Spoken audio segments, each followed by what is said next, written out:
പുറത്ത് പോയി ഒന്ന് ഫുഡ് കഴിക്കാമെന്ന് വിചാരിച്ചു. വേറൊന്നുമല്ല, മോന് 10 വയസ്സായി. ഞാൻ 10 വയസ്സുള്ളൊരു മോൻ്റെ അമ്മയാണ്. എക്സൈറ്റിംഗ് ആണെങ്കിലും മോൻ പെട്ടെന്നങ്ങ് വളർന്നു പോയി എന്നൊരു മിസ്സിങ്ങും കുറച്ചുണ്ട്. പിന്നെ കൺമണിയുള്ള കാരണം നമുക്ക് അങ്ങോട്ട് അഡ്ജസ്റ്റ് ചെയ്യാം. കൺമണിക്ക് പുറത്തൊക്കെ പോകാൻ ഭയങ്കര ഇഷ്ടമാണ്. പുള്ളിക്കാരിക്ക് പുറത്തിറങ്ങി ലൈറ്റ്സൊക്കെ കാണുന്നതൊക്കെ വലിയ ഇഷ്ടമാണ്. മോൾക്കിപ്പം 5 മാസം ആവുന്നു. നമുക്കിനിപ്പോൾ അടുത്ത മാസം ചോറൂണിന് നാട്ടിൽ പോകണം. നമ്മൾ ടിക്കറ്റൊക്കെ നോക്കിക്കൊണ്ടിരിക്കുകയാണ്. നല്ല ഫെയർ കിട്ടുന്നതനുസരിച്ച് നമ്മൾ മാർച്ച് ഏപ്രിൽ അങ്ങനെയൊക്കെ പോകണമെന്ന് കരുതുന്നു. പോകുന്ന വഴിക്ക് നമ്മൾ സേവോൺസിൽ പോയിട്ട് സെവൻ ഫുഡ്സിൽ പോയിട്ട് നമ്മളൊരു കേക്ക് കൂടെ വാങ്ങിയിരുന്നു. നമ്മൾ ഉച്ചയ്ക്ക് കേക്ക് വേറെ കട്ട് ചെയ്തു. വീട്ടിൽ അമ്മ ഉള്ള കാരണം സദ്യയൊക്കെ വെച്ച് നമുക്കൊന്നും അറിയണ്ടല്ലോ. എല്ലാം നാട്ടിലെ പോലെ നമ്മളൊരു അടിപൊളി സദ്യയും പായസമൊക്കെ ആയിട്ട് ഒരെണ്ണം മോന് ഒരുക്കി കൊടുത്തിരുന്നു. പിന്നെ വൈകുന്നേരം പ്രശേട്ടൻ ജോലി കഴിഞ്ഞ് വന്നപ്പോൾ നമ്മൾ ഡിന്നർ കഴിക്കാൻ പോകാമെന്ന് കരുതി. അങ്ങനെ എല്ലാവരും ഒരുങ്ങി കുറേ ഫോട്ടോസൊക്കെ എടുത്ത്. അമ്മയ്ക്കും ഇവിടെ തന്നെ കുഞ്ഞിനെ നോക്കിയിരുന്നിരുന്ന് ബോറടിച്ച് കാണും. അപ്പോൾ അമ്മയും കൊണ്ടും പുറത്തൊക്കെ എന്ന് പോകുമ്പോൾ ഇവിടെ കുറേ കാഴ്ചകളൊക്കെ പോയി കാണാമല്ലോ. അങ്ങനെ ഇത് ഓർമ്മയിൽ സൂക്ഷിക്കാൻ അമ്മയ്ക്കും കുറച്ച് നല്ല ഞങ്ങളുടെ ഇവിടെ വന്നു നിന്നത് നല്ലതായിരുന്നു എന്ന് പറയുമല്ലോ എന്നൊക്കെ ഓർത്ത് നമ്മളിങ്ങനെ ഇടയ്ക്കിടയ്ക്ക് പോകാറുണ്ട് കേട്ടോ. നമ്മളങ്ങനെ പോകാതെ ഇരിക്കാറൊന്നുമില്ല. എപ്പോഴും വീട്ടിലൊന്നും അല്ല, മിക്കവാറുമൊക്കെ പോകാറുണ്ട്. അപ്പോൾ എന്തായാലും അമ്മയ്ക്കും കൂടെ ഇഷ്ടമുള്ള ഫുഡ് നോക്കി നമ്മൾ ഇന്ത്യൻ റെസ്റ്റോറൻറ്റ് തന്നെ ബുക്ക് ചെയ്തത്. അപ്പം ടേസ്റ്റി ഇന്ത്യൻ ബിസ്ട്രോ എന്നാണ് ഇതിൻ്റെ പേര്. നമ്മൾ ഇതിന് മുന്നേ ഇവിടെ വന്നിട്ടില്ല. അങ്ങനെ നമ്മൾ എത്തി. നമ്മൾ ടേബിളൊന്നും റിസർവ് ചെയ്തിട്ടില്ലായിരുന്നു. പക്ഷേ ഒരുപാട് തിരക്കൊന്നും ഉണ്ടായിരുന്നില്ല. അങ്ങനെ നമ്മൾ പിന്നെ ഒരു പെർമിഷൻ വാങ്ങി നമുക്ക് കേക്ക് കട്ട് ചെയ്യണമെന്ന്. അപ്പോൾ അവർ ഒന്നും പ്രശ്നമില്ലല്ലോ ഇവിടെ. അപ്പോൾ അങ്ങനെ നമ്മൾ ഫുഡ് ഓർഡർ ചെയ്തിട്ട് 20 മിനിറ്റ്സ് 30 മിനിറ്റ്സ് ഒക്കെ ടൈം എടുക്കും. അതെല്ലായിടത്തും അങ്ങനെ തന്നെയാണെന്ന് തോന്നുന്നു. അപ്പോൾ അതുകൊണ്ട് ആദ്യം തന്നെ നമ്മൾ ആ ഒരു കർത്തവ്യം അങ്ങ് നിർവഹിച്ചു. നമ്മൾ കുറച്ച് ഫുഡൊക്കെ ഓർഡർ ചെയ്തു. പിന്നെ കഴിക്കുന്ന അനുസരിച്ച് നമുക്ക് പിന്നെ വേറെ വല്ലതും വേണമെങ്കിൽ ഓർഡർ ചെയ്യാമെന്ന് ഓർത്തിട്ട് വെറുതെ വേസ്റ്റ് ചെയ്യണ്ടല്ലോ. അങ്ങനെ ബിരിയാണിയും അങ്ങനെ ഫ്രൈഡ് റൈസ് അങ്ങനെ എന്തൊക്കെയോ ചിക്കൻ 65 തന്തൂരി ചിക്കൻ അങ്ങനെ എന്തൊക്കെയാണ് നമ്മൾ ഓർഡർ ചെയ്തത്. അപ്പോൾ അവർ പറഞ്ഞു 20 to 30 മിനിറ്റ്സ് എടുക്കും.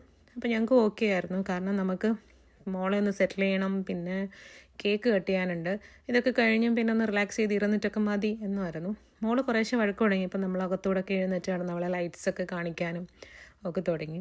പിന്നെ ഇത്ര ചെറുതിലുള്ള കുറേ വീഡിയോസൊക്കെ എടുത്ത് വെക്കുന്നത് ഇനിയിപ്പോൾ വലുതാകുമ്പോൾ കാണിക്കുമ്പോൾ നല്ല രസം ഉണ്ടാവുമല്ലോ. ഈ വീഡിയോ എഡിറ്റ് ചെയ്യുന്ന തന്നെ ഞാൻ ഒരുപാട് ലേറ്റായിട്ടാണ്. മോളുടെ 1 ഇയർ ഓൾറെഡി കഴിഞ്ഞു. ഇപ്പോഴാണ് വീഡിയോ എഡിറ്റ് ചെയ്യുന്നത്. ഇപ്പോൾ തന്നെ എനിക്ക് കാണുമ്പം ഭയങ്കര ക്യൂട്ടായിട്ടും അന്നേരത്തെ ആ മൊമെൻറ്റ്സൊക്കെ ഭയങ്കര എന്താ പറയുക നല്ല രസമായിട്ടും തോന്നുന്നുണ്ട്. അങ്ങനെ കുറച്ച് നേരമൊക്കെ അവിടെ നിന്ന് അവളെ കളിപ്പിക്കുകയും പിന്നെ ഫോട്ടോസൊക്കെ എടുക്കുകയും ഒക്കെ ചെയ്തുകൊണ്ടിരുന്നു. അതിനുശേഷം നമുക്കിനിപ്പം കേക്ക് കട്ട് ചെയ്യണം. നമ്മൾ അവരോടൊരു ക്യാൻഡിൽ കത്തിക്കാൻ വേണ്ടിയിട്ടൊരിത് ചോദിച്ചിരുന്നു. അപ്പോൾ അവരത് കൊണ്ടുവന്ന് തന്നിട്ടുണ്ടായിരുന്നു. അങ്ങനെ നമ്മൾ പോയി കുറച്ച് നേരം അവിടെ ഇരുന്ന് നാട്ടിലെ വിശേഷങ്ങളൊക്കെ പറഞ്ഞു. ടിക്കറ്റ് റേറ്റിൻ്റെ കാര്യമൊക്കെ ഇന്നും നമ്മൾ 2-3 ഏജൻസിയിലൊക്കെ വിളിച്ച് ചോദിച്ചിട്ടുണ്ട് നല്ല റേറ്റ് കിട്ടാനൊക്കെ ആയിട്ട്. പിന്നെ നാട്ടിലേക്കാട്ടിലും വ്യത്യസ്തമായിട്ടുള്ള ഒരു സെറ്റപ്പൊക്കെ കണ്ടിട്ട് അമ്മ ഇങ്ങനെ പ്രശേട്ടനോട് ഇങ്ങനെ നല്ല ഭംഗിയുണ്ട് ആ ലൈറ്റ്സ് കാണാൻ, അതായത് ഇങ്ങനെ ഇവിടെ ഇങ്ങനെയൊക്കെയാണല്ലോ എന്നൊക്കെ പറഞ്ഞ് അങ്ങനെയൊക്കെ കുറേ വർത്തമാനങ്ങളൊക്കെ പറഞ്ഞ് എങ്ങനെയെങ്കിലുമൊക്കെ സമയം കളഞ്ഞാലല്ല നമുക്ക് കേക്ക് കട്ടിങ്ങും ബാക്കി ഫുഡും ഒക്കെ കഴിച്ച്, അല്ലാതെ ഇങ്ങനെ ഇരുന്നിരുന്ന് ബോറടിക്കല്ലേ. എന്തായാലും കുറച്ച് നേരം കഴിഞ്ഞപ്പോഴത്തേനും കേക്ക് നമ്മളിപ്പോൾ എടുത്തിട്ട് വന്നു. ഒരു 10-20 മിനിറ്റ്സ് നമ്മൾ വെറുതെ ഇരുന്നിട്ടുണ്ടാവും. കാരണം മോള് കുറച്ച് വഴക്കായിരുന്നു. അപ്പോഴത്തേനും പിന്നെ പ്രശേട്ടൻ പോയി കേക്കൊക്കെ എടുത്തിട്ട് വന്നു. അവർ വന്നിട്ട് നമുക്ക് ക്യാൻഡിലെല്ലാം ലൈറ്റ് ചെയ്യാനുള്ള എല്ലാം ചെയ്ത് തന്നു. അങ്ങനെ കേക്ക് കട്ടിങ് എന്ന പരിപാടി 2ാമത്തെ കേക്ക് കട്ടിങ് കേട്ടോ. 10ാമത്തെ വയസ്സിലവൻ 2 കേക്ക് കട്ട് ചെയ്തു. പകൽ ഒരെണ്ണം കട്ട് ചെയ്തു, രാത്രി വീണ്ടും ഒരെണ്ണം കട്ട് ചെയ്തു. അങ്ങനെ നമ്മൾ പിന്നെ കുറച്ച് ഫോട്ടോസ് കേക്കിൻ്റെയും വാട്സപ്പ് സ്റ്റാറ്റസ് ഇടാനും എല്ലാവർക്കും അയച്ചു കൊടുക്കാനും ഒക്കെ ആയിട്ട് പിന്നെ അതിനുശേഷം കേക്ക് കട്ട് ചെയ്ത് എല്ലാവരും കൂടെ കഴിച്ചു. അപ്പോഴത്തേനും നമ്മുടെ ഫുഡൊക്കെ വരാൻ തുടങ്ങി. ഞങ്ങൾ പിന്നെ എല്ലാവരും ബ്ലാക്ക് ഇടാമെന്ന് ഓർത്തിട്ട് ഞാനും രശേട്ടനും കാത്തിമോനും ബ്ലാക്ക് ഇട്ടുകൊണ്ട് വന്നു. കൺമണിക്ക് പിന്നെ ബ്ലാക്ക് ഡ്രസ്സ് ഇത്ര ചെറുതായ കാരണം എൻ്റെ അടുത്തൊരു ചെറുത് വൺസി ഉണ്ടായിരുന്നു. പക്ഷേ അത് ഇത്രയും കവർ ചെയ്യത്തില്ല. പിന്നെ നല്ല തണുപ്പുണ്ടല്ലോ, അവളെ ജാക്കറ്റൊന്നും ഇടിക്കുന്നില്ല. അതുകൊണ്ട് കുറച്ച് വാമായിട്ടുള്ള ഫുൾ പാൻറ് ഉടുപ്പിട്ട് അങ്ങനെ അപ്പോഴത്തേനും കണ്ടില്ലേ അവൾ കരയാനൊക്കെ തുടങ്ങി. കുറച്ച് ചെറിയ കുട്ടിയായത് കാരണം ഇച്ചിരി ബുദ്ധിമുട്ടുണ്ട്.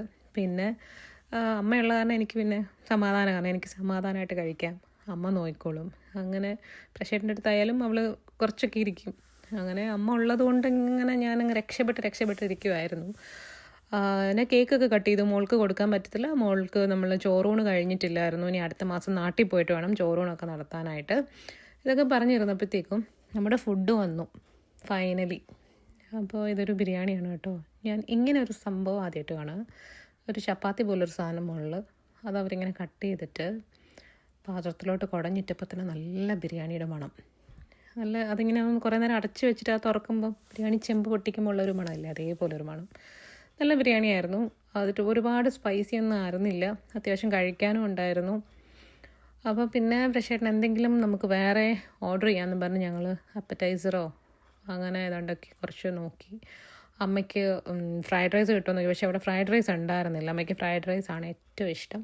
കൺമണിയെ പാലൊക്കെ കൊടുത്ത് നമ്മളിങ്ങനെ ഒരു സൈഡിലോട്ട് കിടത്തി.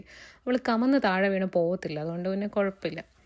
പിന്നെ നമ്മുടെ ഈ ചിക്കൻ തന്തൂരിയും ഈ ബിരിയാണികളൊക്കെ നമ്മൾ ഓർഡർ ചെയ്തിരുന്നത്, അതൊക്കെ കഴിച്ചു. എല്ലാം അമ്മ നാട്ടിലെ ആ ഒരു ഇതൊന്നും അല്ലെങ്കിലും എല്ലാം ഇഷ്ടപ്പെട്ടു. പിന്നെ ഈ ഒരു റെസ്റ്റോറൻറ്റിൻ്റെ കാര്യം പറയുകയാണെങ്കിൽ നല്ലൊരു ആംബിയൻസ് കേട്ടോ, നല്ല ലൈറ്റ്സ്, ആ ലൈറ്റ്സൊക്കെ കാണാൻ നല്ല ഭംഗി. അപ്പോൾ ഇവിടെ ഒരാൾ എന്നോട് പറഞ്ഞു ഞാനൊരു നോ റിയാക്ഷൻ ചലഞ്ച് ചെയ്യാം അമ്മയെന്ന്. എന്നിട്ട് ഈ നാരങ്ങ എടുത്തിട്ട് യാതൊരു റിയാക്ഷനും ഇല്ലാതെ ഇങ്ങനെ കണ്ടില്ലേ. എനിക്കറിയത്തില്ല അതെങ്ങനെ ചെയ്യാൻ പറ്റുന്നെന്ന്. വീഡിയോ എഡിറ്റ് ചെയ്യുമ്പോൾ പോലും കാണുമ്പോൾ എനിക്ക് ആകെ ബുദ്ധിമുട്ട് തോന്നുന്നുണ്ട്.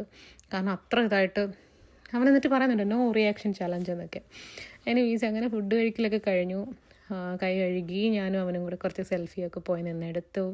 അതിന് ശേഷം നമുക്ക് ഇനിയിപ്പം വീട്ടിൽ പോയിട്ട് സുഖമായിട്ടൊന്ന് ഉറങ്ങണം. പക്ഷേ പോകുന്ന വഴിക്ക് നോക്കിയപ്പോൾ ഇവിടെ ആനകളില്ലേ കുറേ ഒരേപോലെ തന്നെ ചെയ്തു വെച്ചേക്കുന്നത്. എനിക്കാണെങ്കിൽ പിന്നെ ആനകളുടെ എന്തെങ്കിലും എവിടെയെങ്കിലും കണ്ടു കഴിഞ്ഞാൽ പിന്നെ ഞാൻ അവിടെ നിൽക്കും, കാരണം എനിക്ക് ഭയങ്കര ഇഷ്ടമാണ്. അപ്പോൾ അങ്ങനെ ഞാൻ അതിൻ്റെ ഫോട്ടോസൊക്കെ കുറേ എടുത്തു, വീഡിയോസൊക്കെ എടുത്തു. അതിന് ശേഷം നമ്മൾ തിരിച്ച് വീട്ടിലോട്ട്. അപ്പോൾ ഇത്രയുള്ള വീഡിയോ. Thanks for watching. അടുത്തൊരു വീഡിയോ കാണുന്നിടം വരെ ടാറ്റാ ബൈ, സീ യു.